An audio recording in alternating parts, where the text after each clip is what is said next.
온라인 쇼핑몰에 처음 접속한 고객이 방문 단계에서 이탈하는 이유는 매우 다양합니다. 처음 마주하는 랜딩 페이지에 따라 이탈하는 이유가 달라질 수 있기 때문인데요. 안녕하세요. 마케팅 사수 안소영입니다. 여러분, 우리 쇼핑몰에 방문한 고객은 어떤 단계를 걸쳐 구매까지 도달할까요? 궁금하지 않으신가요? 일반적인 고객들은 방문, 상품 상세, 장바구니, 체크아웃, 상품 구매라는 마케팅 구매 퍼널을 걸쳐 최종 구매까지 도달하게 됩니다. 이런 마케팅 구매 퍼널의 최종 목표는 퍼널별 페인 포인트를 분석해 구매 전환율을 높이는 데 있겠죠. 때문에 수집된 데이터를 기반으로 퍼널별 이탈률을 줄이기 위한 마케팅 시나리오를 구성하는 것은 매우 중요합니다. 퍼널별 전환율을 높여 최종 구매까지 고객을 유도하기 위해 다양한 마케팅 시나리오를 활용 예시를 통해 한번 말씀드려보도록 할게요. 예시 마케팅 시나리오를 살펴보기에 앞서 상품군에 따라 다른 마케팅 구매 퍼널에 대한 이해가 먼저 필요합니다. 예시로 들어볼 곳은 다양한 브랜드의 가구를 팔고 있는 가구 종합 쇼핑몰입니다. 명품 가구와 같은 고가격 상품의 경우 재구매율이 매우 낮다는 특징이 있는데요. 때문에 지속적인 마케팅 액션을 위한 회원가입을 유도하는 것이 매우 중요합니다. 또한 가격이라는 구매 장벽이 있기 때문에 재방문율도 굉장히 낮습니다. 첫 방문한 신규 고객이 바로 구매 고객까지 될 수 있도록 구매 전환을 위한 마케팅 시나리오를 세워봐야 되겠죠. 이렇게 상품군을 고려하면 고가격 상품의 마케팅 구매 퍼널은 방문, 상품 조회, 회원가입, 장바구니, 상품 구매 단계로 이어지게 됩니다. 이 중 방문 단계에서 고객이 이탈해버린 이유는 무엇일까요? 온라인 쇼핑몰에 처음 접속한 고객이 방문 단계에서 이탈하는 이유는 매우 다양합니다. 처음 마주하는 랜딩 페이지에 따라 이탈하는 이유가 달라질 수 있기 때문인데요.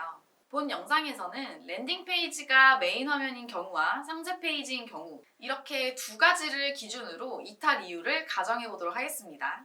첫째, 불필요한 팝업이 너무 많습니다.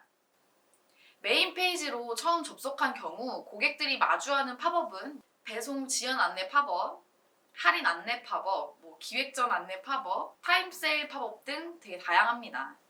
처음 방문하는 고객에게 한 번에 너무 많은 정보를 전달하는 것은 웹사이트에 대한 높은 피로감을 유발합니다. 두 번째, 뭐부터 봐야 할지 모르겠습니다. 메인 페이지로 처음 접속해 상품을 탐색하기 전에 고객들은 수많은 카테고리와 상품을 마주하게 됩니다. 온라인 쇼핑몰의 상품 수는 적게는 대여섯 개부터 규모가 큰 곳은 100개 이상씩 등록되어 있는데요. 다양한 상품군은 보다 많은 고객의 니즈를 충족할 수 있다는 장점이 있지만 그만큼 내가 원하는 상품을 단번에 찾아내기 어렵다는 단점이 있죠. 세 번째, 어떤 혜택이 있는지 모르겠습니다. 상세 페이지로 처음 접속한 경우 고객들은 어떤 혜택이 있는지, 어떤 할인 행사를 하고 있는지 단번에 파악하기가 어렵습니다. 때문에 상품 구매 목적이 명확한 고객이 아니라면 상품을 탐색할 동기가 비교적 낮을 수밖에 없습니다. 자, 이제 랜딩 페이지에 따라 다른 캠페인을 설정해서 가설을 한번 검증해 보도록 할게요. 유저가 메인 페이지로 처음 접속한 경우라면 첫 방문 고객이 구매할 만한 가격대의 상품 추천 팝업으로 큐레이터 역할을 수행하고 고객의 활동을 유도해 보세요. A사의 경우 약 500여 개의 브랜드 상품을 판매하고 있기 때문에 메인 페이지에 노출되는 카테고리와 상품 수가 매우 다양했습니다.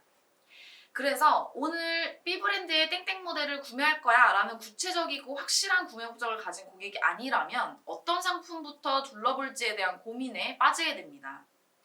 이런 경우는 첫 방문 고객을 대상으로 구매 장벽이 낮은 가격대 인기 상품을 추천해주는 상품 추천 팝업 캠페인을 한번 제안해보고 싶습니다. 두 번째, 상세 페이지로 처음 접속한 경우라면 어떻게 해야 할까요? 상품 상세 페이지로 처음 접속한 경우에는 기획전을 인지시켜 지속적인 활동을 한번 유도해보세요. A사의 경우 국내에서 구매하기 어려운 해외 브랜드 제품을 판매하고 다양한 기획전을 통해 비교적 저렴하게 구매할 수 있다는 특징이 있었습니다. 그런데 상세 페이지로 처음 접속하면 이런 혜택들을 고객들이 단번에 알아채기 어렵다는 문제점이 있었는데요. 이럴 땐 더 많은 상품과 혜택을 한 번에 보여줄 수 있는 기획전을 고객에게 인지시키기 위해 기획전 유도 팝업 캠페인을 제안해보면 좋겠죠. 랜딩 페이지의 성격에 따라 서로 다른 캠페인을 세팅하는 전략은 매우 효과적이었습니다. 캠페인의 성과는 클릭률과 클릭 이후 활동으로 나누어 비교해 보았습니다. 캠페인 성과 중 클릭률은 캠페인에 노출된 고객들이 이탈하지 않고 새로운 활동을 시작했음을 의미하는데요. 즉, 클릭률이 높을수록 새로운 페이지로 이동한 고객이 많다는 것입니다. 결과적으로 상품 추천 캠페인과 기획 전 유도 캠페인 모두 약 30%에 가까운 클릭률을 달성하면서 이탈률은 줄이고 유효 방문율은 높이는 데 기여했음을 알 수 있습니다. 또한 캠페인의 목표 페이지에 등록된 상품의 상세 페이지 뷰 수를 확인하는 것도 제법 유의미한 캠페인 성과입니다.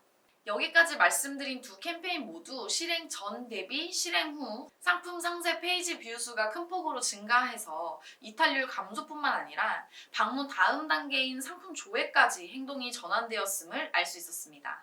이런 결과는 정확한 대상에게 적절한 메시지를 담은 캠페인 노출이 중요하다는 것을 의미합니다. 이번엔 신규 고객이 이탈하는 이유에 대한 가설을 세워보고 가설에 따른 마케팅 전략을 세워 신규 고객 이탈을 감소시킨 캠페인에 대해 말씀을 드렸는데요. 다음 영상에서는 프로모션에 CRM 마케팅을 적용해 매출이 증가한 사례에 대해 소개해 보도록 하겠습니다. 마케팅 사수 안소영이었습니다. 감사합니다.